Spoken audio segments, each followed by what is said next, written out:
오늘 이 재판장에는 또 한 분의 인사가 눈길을 끌었습니다. 바로 박 전 대통령의 동생 박근영 전 이사장이 찾아왔는데요. 언니의 민낯을 보니 마음이 아프다, 잔인하다라고 하면서 오늘 장문의 글처럼 인터뷰를 했습니다. 함께 보시겠습니다.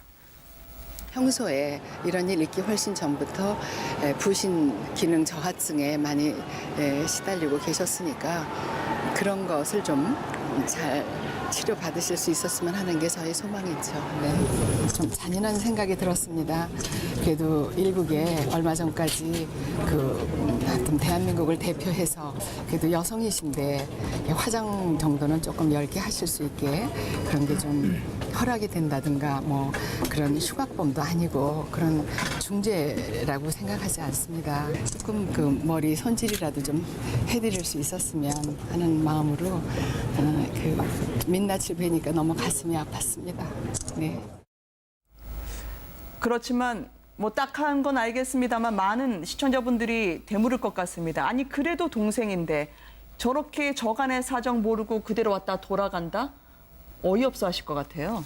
417호 법정에 들어가려면 네. 5번 출입구를 거쳐서 들어가야 합니다. 네. 근데 오늘 날이 날이닌 만큼 많은 취재진들이 각 포스트에 배치가 되고 있었는데 이 5번 출입구 쪽으로 왔다가 이제 남편인 신동욱 공화당 총재랑 같이 왔는데 방청권이 없어서 못 들어간 상황이었어요. 네. 근데 거기에 이제 취재진들이 많이 진을 치고 있으니까 자연스럽게 인터뷰가 하게 된 상황이 연출이 됐던 거고요. 사실관계를 좀 확인을 했더니 이 원래 가족을 위한 자리가 따로 마련이 돼 있는데 사전에 미리 요청하지 않았던 것으로 확인이 됐습니다. 근데 박근영 씨 본인은 그냥 가도 된다라는 어떤 이런 이야기를 했었죠.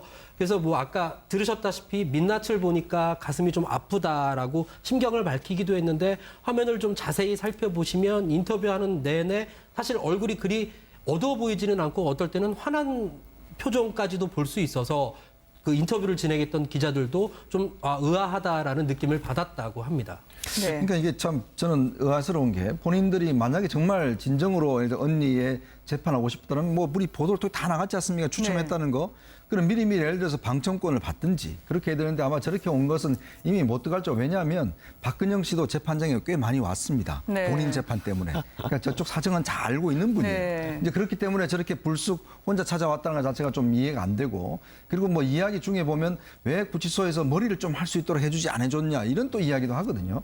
이게 좀 말이 안 되는 소리거든요. 사실 구치소에서 누가 그 어떤 저 피고인의 머리를 해주고 하겠습니까? 네. 그런 것들 이야기를 하는 거 보면 저렇게 또 사람들 만나서 또 뭐 웃고 또 이야기하는 거 보면 진정으로 언니를 생각하는지 또 지금 뭐 가족들의 뭐 이야기를 하면서 등등 이야기를 하는데 제가 볼 때는 아마 박근영 씨는 언니 입장에서 보면 정말 도움이 안 되는 분 같아요. 그러니까 뭔가 좀 정말 언니를 실제로 도움이 돼야 되는데 네. 뭐 지금 박지만 씨 부부 같은 경우는 지금 나타나지 않고 지금 뒤로 상당히 많이 도움을 주는 것을 알고 있거든요. 아, 그리고 오늘 안 보였네요. 그렇죠. 그렇다고 본다면 뭐 박근영 씨 부부는 아마 이제 좀 언론을 이렇게 좀 하기 위해서 나왔지 네. 않나는 또 그런 또 생각도 솔직히 듭니다. 네, 뭐 방금 전에 말씀하셨던 것처럼 네. 이게 과연 그 언니를 위한 길인지 아니면은 자기 정치를 위한 것인지 이걸 좀 헷갈리게 만드는 그런 상황이 돼버렸는데요. 그러니까 박근혜 전 대통령 변호인 측하고 이 박근영 씨하고는 전혀 선이 닿지 않고 있다는 게 이번에 다시 확인이 된 것 같습니다. 가서 이제 출입을 하려고 할 때 이 법무부 직원이 하는 말이 네. 방청권을 이미 배부를 했다는 거거든요. 네. 가족의 몫으로 방청권을 배부했는데 그러면은 미리 방청하고 싶다고 생각을 했으면은 변호인 쪽에다가 어떻게든 연락을 해서 내가 방청을 하고 싶으니 나한테 방청권을 좀 달라. 이렇게 요청을 하는 게 그게 순리고 순서인데 그런 과정을 전혀 밟지 않고 그냥 무작정 갔다는 겁니다.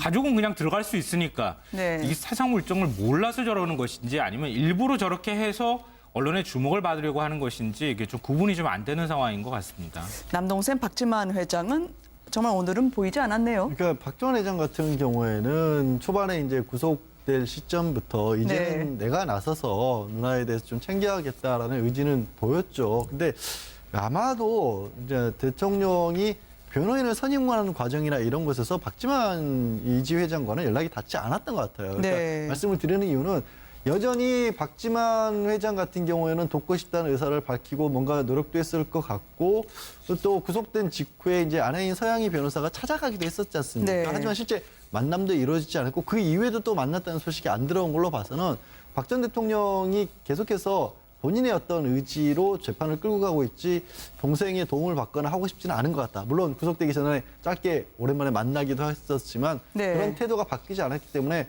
도움을 주고 싶어도 돕지도 못하는 상황에서 그러니까 변호인 설명하고 뭐 여러 가지로 돕지도 못하는 상황에서 누나가 꼭 저렇게 재판을 받는 초라한 모습을 현장에서 보고 싶지는 않았던 것 같아요. 네. 그래서 못 나온 게 오히려 인지상정에 더 가까울 것 같습니다. 그러니까 박 전 대통령이 구속될 때 그때 아마 굉장히 많은 국민들이 그렇게 생각하셨을 거예요. 이제는 최순실 씨하고는 완전히 인연을 끊고 네. 이제 가족들의 도움을 받았으면 좋겠다.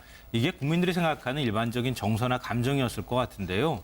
그러니까 박근혜 전 대통령은 너무 차가운 사람 같다는 생각을 지울 수가 없습니다. 그러니까 박지만 뭐 회장의 경우에도 돕겠다고 나서기도 했었고 네. 방금 전에 말씀하셨던 것처럼 부인 서양희 변호사가 구치소까지 찾아갔을 때에도 얼굴 한번 비치지 못할 정도로 그러니까 그 면회자 명단에 올라가 있지 않은 상황이기 때문에 만나지도 못했다는 거 아닙니까?